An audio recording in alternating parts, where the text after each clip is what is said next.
নমস্কার, স্কাই 18 বাংলা নিউজে আপনাদের স্বাগত জানাই। আমি সুস্মিতা। এবারে দেখে নিচ্ছি আজকের বিস্তারিত সংবাদ। বিধায়কের কোনো খবর নেই, রাস্তা নির্মাণের কাজে লেগে পড়লেন স্থানীয় জনগণ। বিধায়ক নিখোঁজ বলে পোস্টার ব্যানার লাগিয়ে কাজে লেগে পড়লেন সাধারণ জনগণ। এই নিয়ে দেখে নিন এক প্রতিবেদন। নেতা নেই, রাস্তা আছে, শ্রীভূমিতে জনতার হাতেই উন্নয়নের ভার। উন্নয়নের বদলে অবহেলা, ভোটের রঙে থমকে গেল গ্রামের রাস্তা। বিধায়কের বিরুদ্ধে পড়ল নিখোঁজ পোস্টার।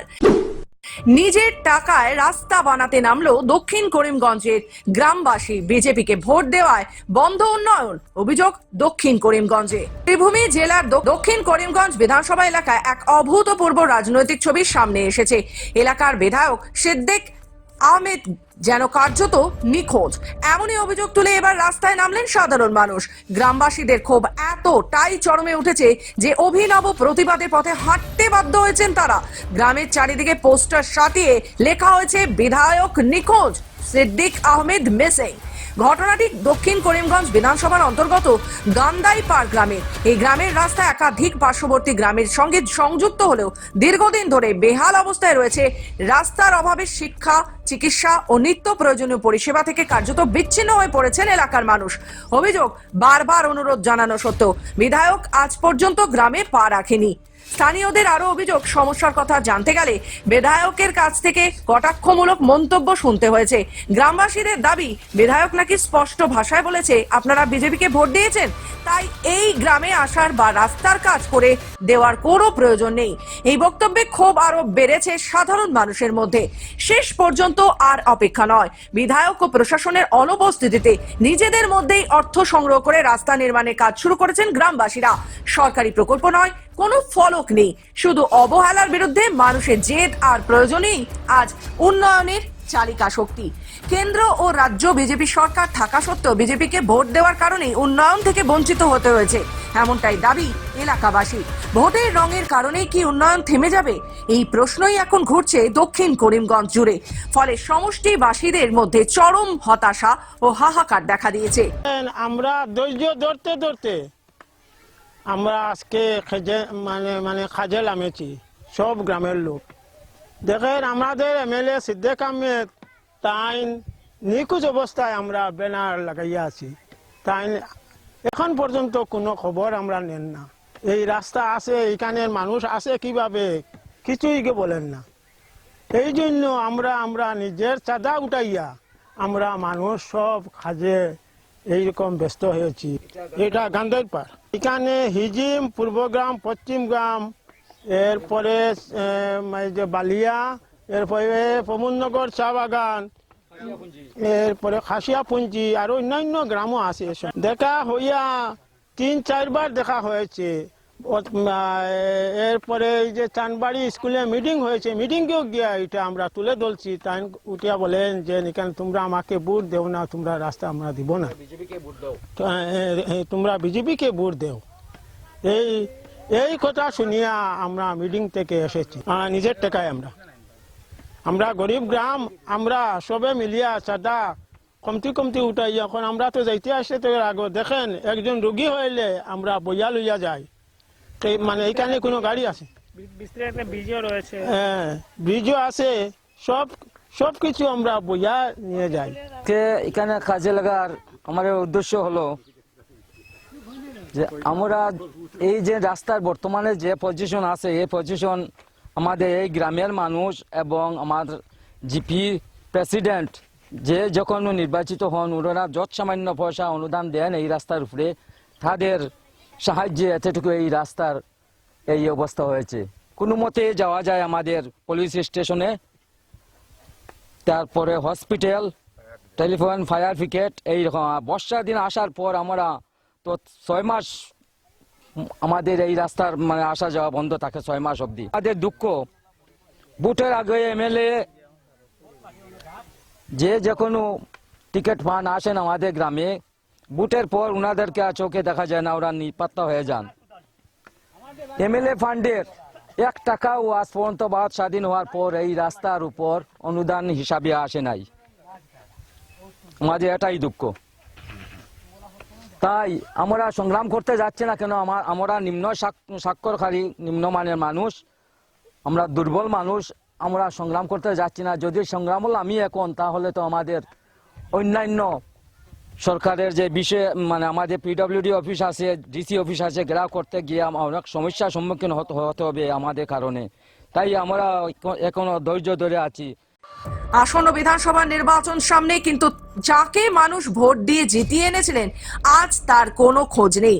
ভোটের সময় প্রতিশ্রুতি আর জয়ের পর বাস্তব, এই দুয়ের ফারাক আরো একবার সামনে এলো শ্রীভূমিতে। বিধায়কের অনুপস্থিতিতে আর সাধারণ মানুষই রাস্তায় নেমে নিজেদের হাতে তুলে নিয়েছেন উন্নয়নের দায়িত্ব। উত্তর করিমগঞ্জের একটি গ্রামের জনগণ অতি আতঙ্কে দিন কাটাচ্ছেন। লঙ্গাই নদীর ভাঙনের ফলে চলে গেছে রাস্তার অধিকাংশ। যাতায়াত করতে অনেকটাই সমস্যার সম্মুখীন হতে হচ্ছে তাদেরকে। স্বাধীনতার ৭৮ বছর ঘটা অমৃত মহোৎসব উদযাপন, অথচ জনগণের নেই কোনো পরিবর্তন, দুর্ভোগের নেই কোনো নিরসন। বাঁশের সাঁকো দিয়ে আসা যাওয়া করতে হচ্ছে, নেই কোনো উন্নত সড়ক। রোগীদের কাঁধে বই নিয়ে আনা হয় বাঁশের সাঁকো দিয়ে। কতটা বিপজ্জনক তা সহজে অনুমেয়। একে তো সড়ক নেই বললেই চলে, তার উপর সড়কের বেশিরভাগ নদীগর্ভে তলিয়ে যাওয়ায় সবার আতঙ্কের সৃষ্টি হয়েছে। অন্যদিকে মসজিদ নদীগর্ভে তলিয়ে যাওয়ার আশঙ্কা প্রকাশ করছেন অনেকেই। বিধায়ক কমলাক্ষ দে পুরকাস্ত কোথাও জনগণের সমস্যা নিয়ে সরব হবেন তা নয়, দেখেও না দেখার ভান করছেন। বড় ধরনের দুর্ঘটনা যদি ঘটে তাহলে তার দায়ভার কে নেবেন? বিধায়কের কাছে বড় প্রশ্ন ভুক্তভোগীদের। আর কোনো অনুরোধ নয়, নেই আবেদন, আগামী দিনে আমরা অন্য ব্যবস্থা গ্রহণ করতে পিছপা হব না।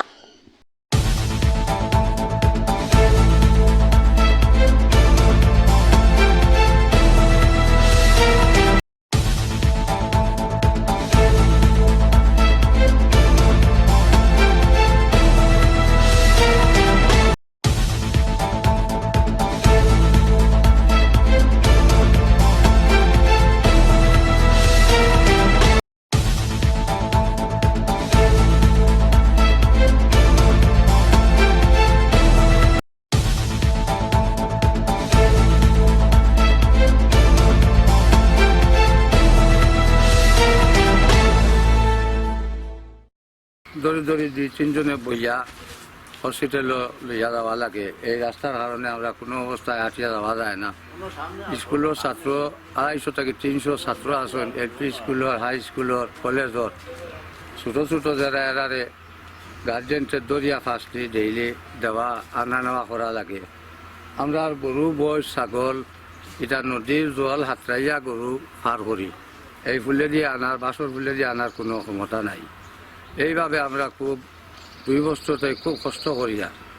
সুস্থ মানুষ তো হওয়া যায় না, বেমারি আজারে নিতে হইলে বইয়াও আজকে তো দেখলাম আপনারা কিভাবে বইয়া ও নগদ অবস্থায় রুগী ভার করা গেছে। এটা কোন জায়গা? এটা দরকনা গ্রাম, লঙ্গাই নদীর কিতা মানে লঙ্গাই নদীর কিনারো। লঙ্গাই নদীর সাইডে এটা বাংছিল। যে লঙ্গাই নদীর ভারে নিকটে মসজিদ। এমএলএ আইসলানি?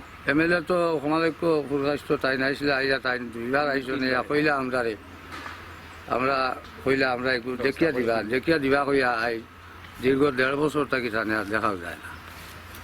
হাসপাতালে এইভাবে আপনারা নেন না? ওইভাবে নেই। এই রাস্তাটা আমরা আমরা দড়ি দড়ি ফাঁস সবচেয়ে গুরুত্ব এই রাস্তাটা আমরা ওরকম বাসর আহমে দি যাই। আর আমরা এমএলএ 2-3 বার আইয়াও কিন্তু কিচ্ছু আমরা কইলা করবা করইন না। কোন জায়গা? দরকুনা। এরপরে আমরা একটা মসজিদ সামনে সারা আমরা ও বাঙ্গনে সব আমরা ধ্বংস করিয়া লিয়ে যাই। 2 বছর হয়ে যায় আমরা আশা দিয়া করিয়া গেছেন। আমরা আজ বাসর আহমে দি আমরা রুগী একজন লইয়া আমরা ওরকম কষ্ট করিয়া যাওয়া লাগে। স্কুলের বাচ্চারা কিরকম? স্কুলের বাচ্চারা সেই দিন একটা বাচ্চা স্কুলে যাইতে সময় রাস্তাত ওলা বাসর আহমে দি পাও ঢুকিয়া তো আমরা কয়েকজনে বার করছি। বিভিন্ন সমস্যার কথা উল্লেখ করে আজ শ্রীভূমির ছাত্র সংগঠন এনএসওয়াই এর ছাত্ররা শ্রীভূমির এসএসপির কাছে একটি লিখিত স্মারকপত্র প্রদান করলেন। ভবিষ্যৎ গড়ার কেন্দ্রবিন্দু যেখানে শিক্ষা প্রতিষ্ঠান, ওই ক্যাম্পাসে মদের বোতল তার চেয়ে লজ্জাজনক আর কিছু হতে পারে না। ছাত্রছাত্রীদের ভবিষ্যতের কথা চিন্তা করে সোচ্চার হলেন করিমগঞ্জ কলেজ ছাত্র সংসদের সদস্যরা। সোমবার এ মর্মে জেলা উপপুলিশ অধিকক্ষের কাছে স্মারকপত্র তুলে দেন তারা। স্মারকপত্রে তারা এও উল্লেখ করেন, বর্তমানে নারীরা আসা যাওয়া করতে নিরাপত্তাহীনতার মুখে পড়েন। তার নিরসনে এএসটিসি বাসে সিসি ক্যামেরা স্থাপন, এমনকি বাস স্টেশনে সিসি ক্যামেরা স্থাপন করার আবেদন রাখেন তারা, যাতে মহিলারা মুক্তভাবে চলাফেরা করতে পারে। বোনদের সাথে এরকম বাজে আচরণ হয় এসটিসির মধ্যে, অনেক সময় আমরা নিউজে দেখতে পাই, যাতে এগুলো সমাধান হয় এই বিষয় নিয়ে দিয়েছি। তো আর আরেকটা অসুবিধা হলো আমাদের করিমগঞ্জ কলেজ ক্যাম্পাসের মধ্যে অনেক মদের বোতল পাওয়া গেছে, বিভিন্ন ধরনের, কিংবা বলবো আর কি লজ্জাজনক এটা। তো অনেক মদের বোতল পাওয়া গেছে, এই দুইটা বিষয় নিয়ে আমাদের স্যারকে আমরা মেমোরেন্ডাম জমা দিয়েছি। তো স্যার কলেজ ক্যাম্পাসের মধ্যে যে মদের বোতল যেগুলো পাওয়া গিয়েছে সেগুলো নিয়ে তিনি কথা বলেছেন আজকে রাত 9টা থেকেই আর কি তিনি ওখানে যাবেন, দেখবেন বা আর কি এটা সলভ করেছেন। আর যেটা এসটিসির কথা বলেছেন, তিনি বলেছেন এটা তো আর কি যারা ডিস্ট্রিক্টের যারা ট্রান্সপোর্ট আর কি অ্যাডমিনিস্ট্রেশনের এটা কাজ, তো তিনি বলেছেন যে ওনাদেরকে এটা দেবেন, এবং এটা সম্ভব নয় এখন আর কি এটা ইনস্টল করা সম্ভব নয় ওয়াইফাই আর কি বিভিন্ন জিও আর কি। এই দুইটা বিষয় নিয়ে আমরা মেমোরেন্ডাম জমা দিয়েছি এনসিও সকলের। মদের বোতল যেগুলো পাওয়া গেছে এটা কলেজের ভিতরে না ক্যাম্পাসে? কলেজের ক্যাম্পাসের মধ্যে লাইব্রেরির সামনে পাওয়া গেছে। স্যার বলেছেন পেট্রোলিং মানে আজকে রাত্রে থেকে স্টার্ট করবেন। যেহেতু আপনার স্মারকপত্র দিয়ে দিলেন, উনাকে কি আশ্বাস দিলেন আপনাদের? কি আশ্বাস দিয়েছেন আপনাদের? তিনি আজকে রাত থেকেই শুরু করবেন আর কি এই বিষয়ে, যে মদের বোতলগুলো পাওয়া গেছে এর এগেনস্টে তিনি আজকে রাত থেকেই সব কাজ শুরু করে দেবেন, যেটা পুলিশ প্রশাসনের কাজ হয় সেটা তিনি শুরু করে দেবেন। শ্রীভূমির শিল্প সংস্কৃতির অন্যতম চর্চা কেন্দ্র প্রথমবারের মতো বরাক উৎসবের আয়োজনকে সামনে রেখে উত্তর পূর্বাঞ্চলীয় রাজ্যগুলোর মধ্যে আঞ্চলিক সংহতি এবং জনগণের মধ্যে সম্পর্ক জোরদার করার লক্ষ্যকে কেআরসি ফাউন্ডেশনের উদ্যোগ সফল হোক। শ্রীভূমি শিল্প সংস্কৃতি অন্যতম চর্চা কেন্দ্র প্রথমবারের মতো বরাক উৎসবের আয়োজনকে সামনে রেখে উত্তর পূর্বাঞ্চলীয় রাজ্যগুলোর মধ্যে আঞ্চলিক সংহতি এবং জনগণের মধ্যে সম্পর্ক জোরদার করার লক্ষ্যকে কেআরসি ফাউন্ডেশনের উদ্যোগে সফল হোক। এই উৎসবের মাধ্যমে আমাদের নানা ভাষা, নানা জাতির মধ্যে যে মৈত্রীর বন্ধন আরও দৃঢ় হয়ে উঠবে। আজ মঙ্গল প্রদীপ প্রজ্বলন করে শ্রীভূমির সরস্বতী বিদ্যানিকেতনে অঙ্কন প্রতিযোগিতার আনুষ্ঠানিক সূচনা করে নিজের অভিমত ব্যক্ত করেন বিশিষ্ট সমাজসেবী সুব্রত ভট্টাচার্য। উপস্থিত ছিলেন আয়োজক কমিটির সভাপতি অসিত দত্ত, উপদেষ্টা সুবীর বরণ রায়, উপদেষ্টা তথা পুর কমিশনার চন্দা রায় সিং, উপদেষ্টা অমর কৃষ্ণ সাহা, অভ্যর্থনা কমিটি গৌরীশ নন্দী, সাংস্কৃতিক সম্পাদক নীলজ কান্তি দাস। প্রাসঙ্গিক বক্তব্য রাখেন সম্পাদক মৃত্যুঞ্জয় চক্রবর্তী। আজকের অঙ্কন প্রতিযোগিতায় জেলার নানা প্রান্ত থেকে প্রায় 400 ছাত্রছাত্রী অংশ করে আগামী 24 জানুয়ারি বিজয়ীদের শিলচর এক অনুষ্ঠানের মাধ্যমে পুরস্কার তুলে দেওয়া হবে।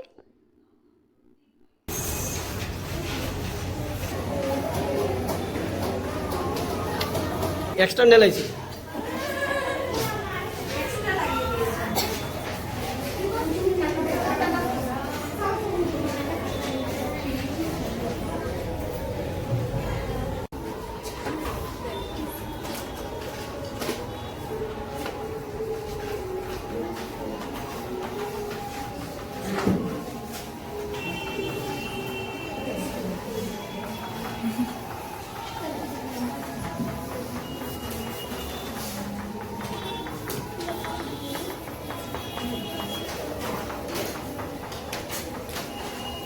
অসিত দত্ত দীপুদা, কর্মকর্তা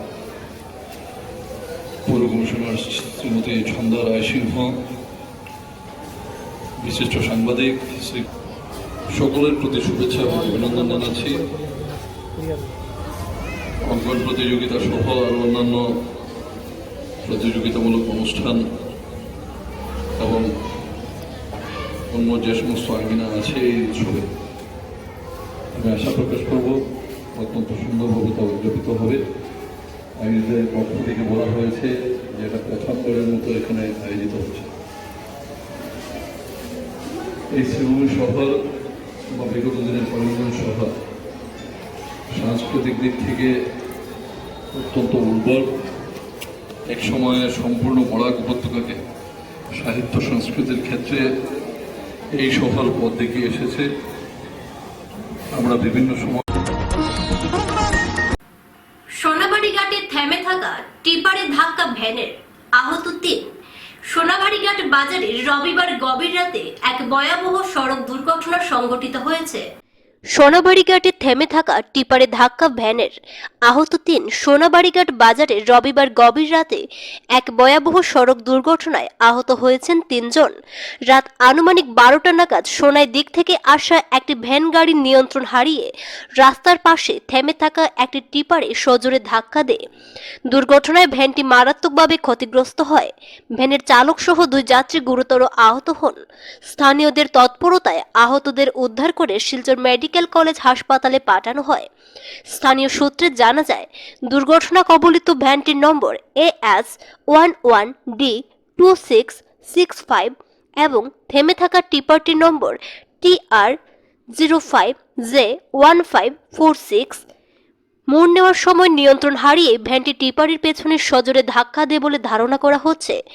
খবর পেয়ে ঘটনাস্থলে পুলিশ দ্রুত পৌঁছে পরিস্থিতি নিয়ন্ত্রণে আনে এবং দুর্ঘটনার কারণ খতিয়ে দেখতে তদন্ত শুরু করেছে।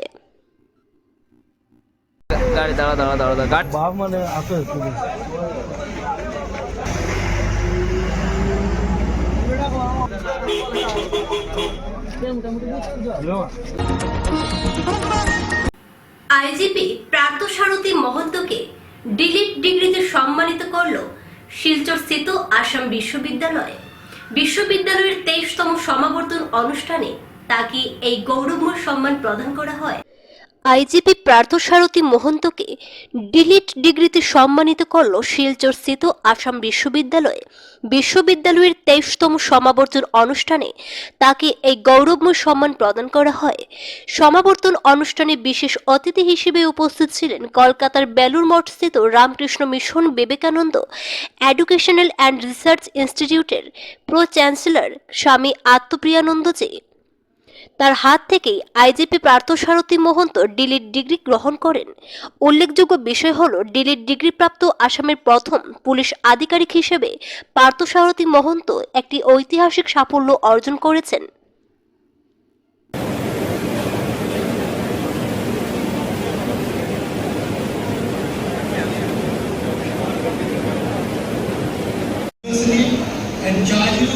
Commissioner of Police Guwahati, in recognition of his outstanding service to the society and contributions in the field of literature and culture.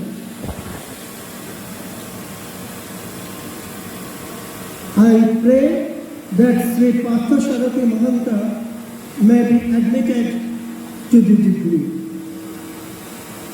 By virtue of the authority vested in me as Chancellor of Assam University, I admit Sri Parthasarathi Mahanta to the degree of Doctor of Literature, honoris causa of this university, and in token thereof, I present this degree to you.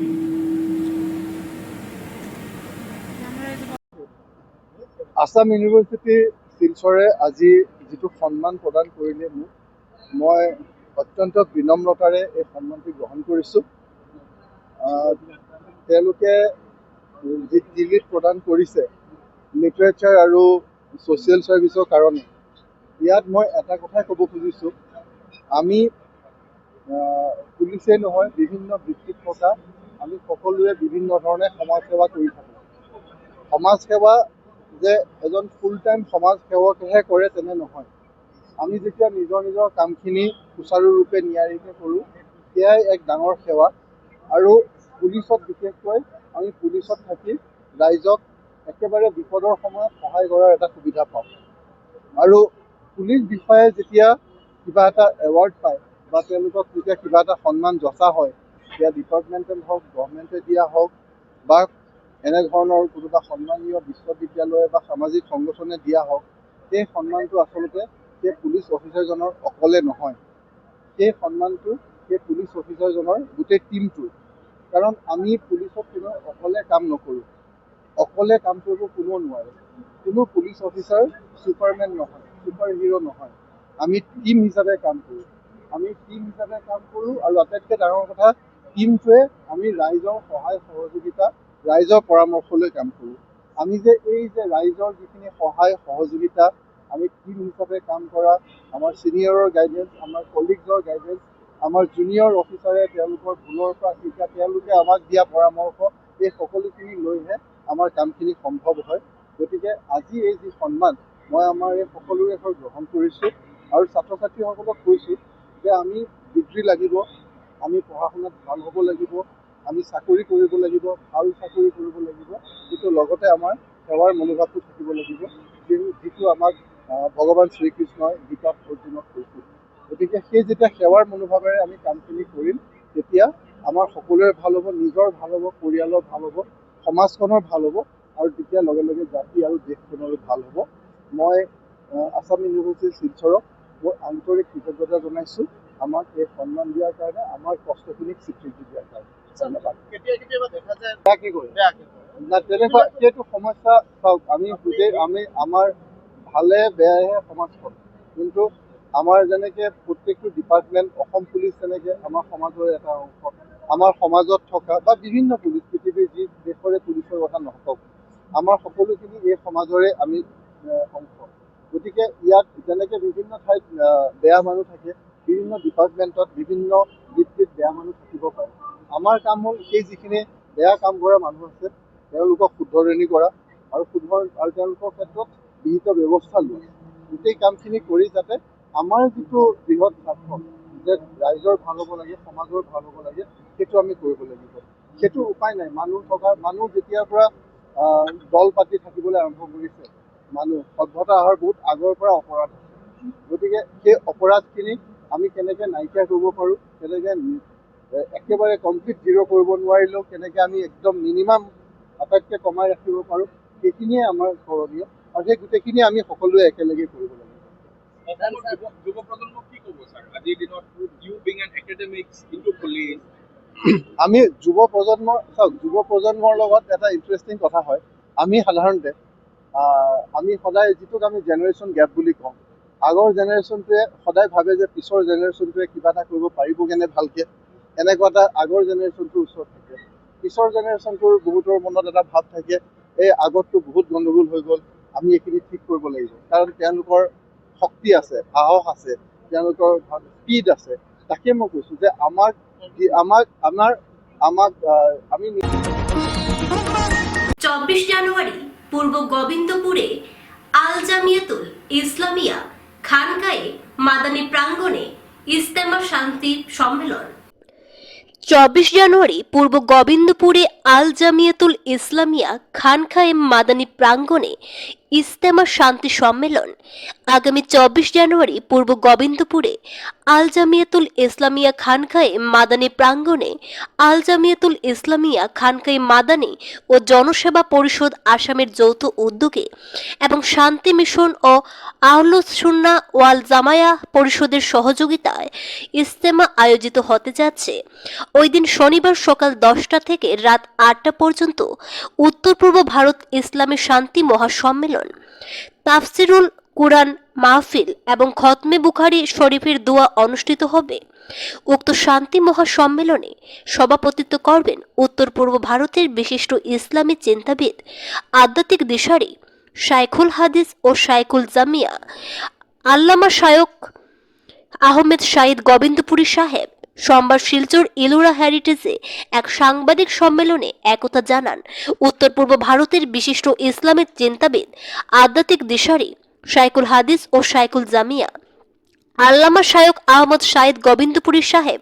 তিনি জানান প্রধান আলোচ্য বিষয় শান্তি, শিক্ষা, আধ্যাত্মিকতা, প্রেম, ভালোবাসা, ঐক্য, সংহতি, ভ্রাতৃত্ববোধ, মানবতাবাদ, নামাজ, রোজা, হজ্জ, জাকাত, দেশের সমস্যার সমাধান ইত্যাদি।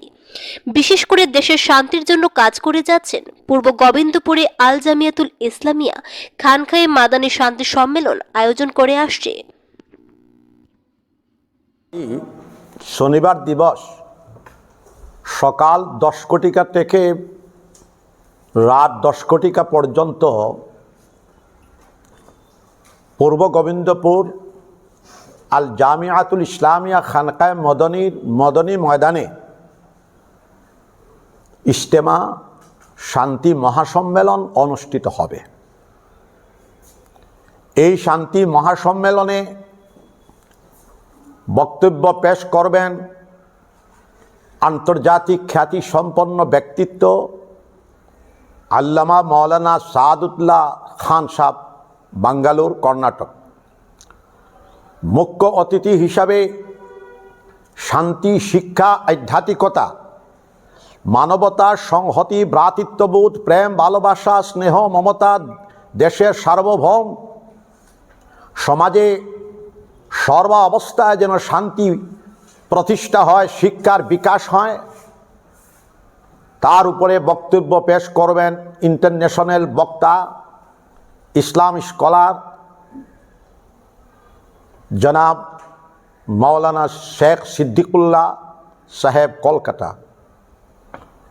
এবং এই বরাকবেলি তথা আসামের উত্তর পূর্ব ভারতের বিদগ্ধ ইসলাম স্কলার, বাঁশকান্দি মাদ্রাসা থেকে নিয়ে বিভিন্ন মাদ্রাসার শেখুল হাদিসগণ, মুহাদ্দিসগণ, ইসলাম স্কলারগণ বক্তব্য পেশ করবেন। জ্ঞানী গুণীজন, রাজনীতিবিদ, বুদ্ধিজীবী তাদের মননশীল ভাষণ পেশ করবেন শান্তি, শিক্ষা, আধ্যাত্মিকতার উপরে। এই মহান ইজতেমা শান্তি মহাসম্মেলন আমরা এই বছর থেকে, পূর্বেতে আমরা 3 বছর পর পর করতাম, এই বছর থেকে আমরা প্রত্যেক বছর করার ইচ্ছা নিয়েছি। আগামী বছর 8, 9, 10, 11, 12 এই 4 দিন আন্তর্জাতিক মানের শান্তি মহাসম্মেলন অনুষ্ঠিত হবে। আমাদের দেশে, আসাম তথা ভারতবর্ষে আমাদের সমাজ, আমাদের নাগরিকগণ শিক্ষা, এডুকেশন, অর্থনীতি, সমাজনীতি, সামাজিক বিজ্ঞান, রাষ্ট্রবিজ্ঞান সম্পর্কে জ্ঞান প্রচুর আহরণ করতে চলেছেন। কিন্তু ভারতবর্ষ তথা সারা পৃথিবীতে একটা জিনিসের আমরা দুর্বলতা এবং অভাব কিছু বোধ করছি, যেটা শান্তি। শান্তি প্রতিষ্ঠিত না হলে এটা স্টেট উন্নতির শিখরে যেতে পারে না, এটা রাষ্ট্র উন্নতির শিখরে যেতে পারে না, একটা দেশ উন্নতির শিখরে যেতে পারে না। আজ থেকে 34 বছর পূর্ব থেকে আমি পিস মিশনের মাধ্যমে, শান্তি মিশনের মাধ্যমে, জনসেবা পরিষদের মাধ্যমে বিভিন্ন জায়গাতে শান্তি সম্মেলন করতেছি। গোবিন্দপুর জামিয়া ইসলামিয়া খানকায় মদনী ময়দানে প্রতি 3 বছর পর পর আমরা বড় বড় শান্তি সম্মেলন করেছি, আগামীতেও করব। এই আদলে আমার গত ব্রহ্মপুত্র বেলি সফরে প্রায় 26টা প্রোগ্রাম করেছি, সব শান্তি সম্মেলন, এডুকেশন এবং শিক্ষার প্রতি সমাবেশ ছিল। আমাদের এই সমাবেশ মাইলস্টোন হিসাবে একটা কাজ করবে, শান্তির বার্তা পাঠাবে, সেটা আমাদের খুব আশা। আমরা তো সব পারবো না, দেশে শিক্ষা এবং শান্তির জন্য একটা প্রয়াস আমরা চালাইয়া যাচ্ছি। জাতি, ধর্ম, বর্ণ নির্বিশেষে, হিন্দু, মুসলমান, খ্রিস্টান, বুদ্ধ, পাহাড়ি, ট্রাইবেল, আমরা সমগ্র আসামবাসী, ভারতবাসী, আমরা যেমন মানুষের জন্য, জীবনের জন্য, প্রাণের জন্য এই মানবতার দর্শনকে নিয়ে আমরা এগিয়ে যেতে পারি।